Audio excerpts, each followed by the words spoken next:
Halo teman-teman, selamat datang di Value Stock. Hari ini saya akan membahas analisa fundamental saham Dimas kuartal ketiga tahun 2021. Oke, ini disclaimer-nya. Yang pertama, ini merupakan sharing analisa fundamental, bukan ajakan beli jual ataupun hold suatu saham, dan keputusan investasi ada di tangan teman-teman selaku investor. Yang ketiga, dari analisa fundamental ini bisa dijadikan referensi untuk analisa saham-saham yang teman-teman miliki.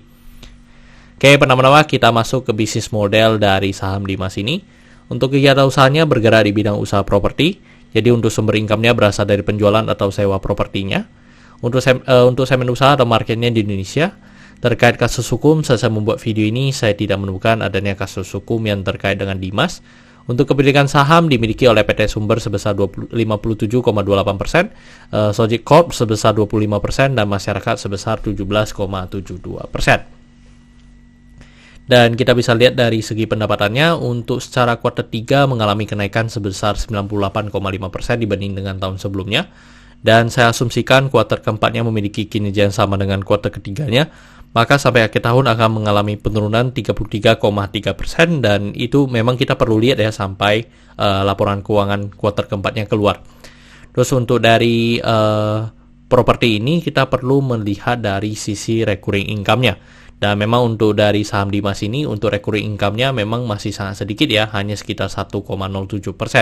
Dan di tahun sebelumnya sebesar 2,5%. Dan dari segi net profit mengalami kenaikan, dan kenaikannya sebesar 109,9%.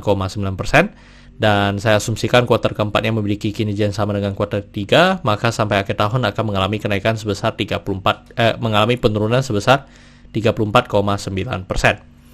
Terus dari segi asetnya mengalami penurunan, dan penurunannya sebesar 4,4%. Untuk dari segi hutang juga mengalami penurunan, dan penurunannya sebesar 45,5%. Jadi ini bagus ya, yang dimana dari segi hutangnya juga makin mengecil. Terus dari segi modalnya mengalami kenaikan, dan kenaikannya sebesar 4,9%. Dan teman-teman, di sektor properti kita perlu memperhatikan lembengnya juga. Dan untuk lembeng dari saham Dimas ini masih ada 1.200 hektar ya kurang lebihnya. Terus dan ini merupakan summary laporan keuangannya dari 2014 sampai 2021. Di sini saya akan banyak membahas tentang rasio keuangannya. Yang pertama adalah NPM atau net profit margin. Untuk 2021 ini net profit marginnya sebesar 48,82%. Jadi mengalami penurunan dibanding dengan tahun sebelumnya, tetapi kalau kita lihat secara rata-rata memang di atas 40 sampai dengan 60%. Terus untuk dari segi EPS di 18 dan membuat PAR-nya di 12,99 kali. Untuk dari segi PAR mengalami kenaikan dibanding dengan tahun sebelumnya karena penurunan dari segi EPS-nya. Terus untuk dari segi book value sekarang di 121 dan membuat PBV-nya di 1,89 kali. Dan kalau kita lihat secara PBV, mungkin PBV-nya lebih rendah ya dibanding dengan tahun sebelumnya. Terus untuk dari segi DER-nya di 0,12 kali, dan ini sangat bagus, yang dimana DER-nya juga selama histori juga tidak pernah mencapai angka 1. Terus untuk dari segi ROE-nya di 14,55%, dan di ROA-nya di 13,02%. Oke teman-teman, saya membuat video ini untuk harga sahamnya di 228, dan dari analisa fundamental saya bisa menekan nilai intrinsic value-nya sekitar Rp200, jadi memiliki margin of safety minus 13%. Dan ini kesimpulannya, yang pertama dari produk dan jasa, saya berikan sesoke untuk saham Dimas ini, karena saya melihat perusahaan ini mampu bertahan 5-10 tahun ke depan. Untuk GCG, saya berikan sesoke karena tidak memiliki kasus hukum. Yang kedua, memiliki pemegang saham mayoritas. Untuk revenue, net profit, dan aset, saya berikan sesoke karena mengalami kenaikan secara quarterly-nya.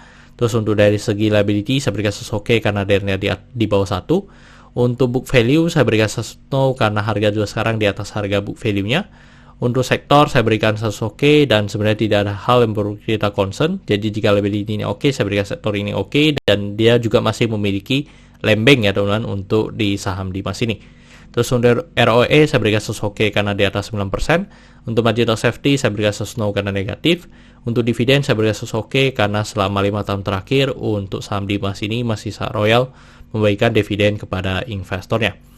Oke teman-teman, jadi kesimpulannya adalah 9 dibanding 11, dan pertanyaannya adalah apakah saya akan membeli saham Dimas ini? Untuk sementara tidak ya teman-teman, karena sudah tidak dalam margin of safety-nya saya.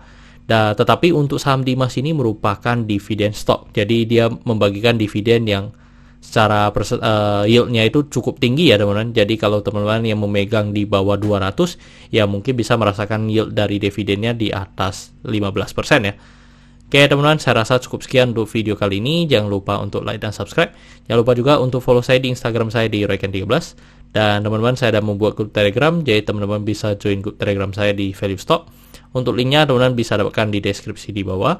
Dan jika teman-teman ada kode saham yang ingin saya bukan analisa seperti ini, silahkan tinggalkan di kolom komentar untuk kode sahamnya. Oke teman-teman, see you in the next video. Bye-bye.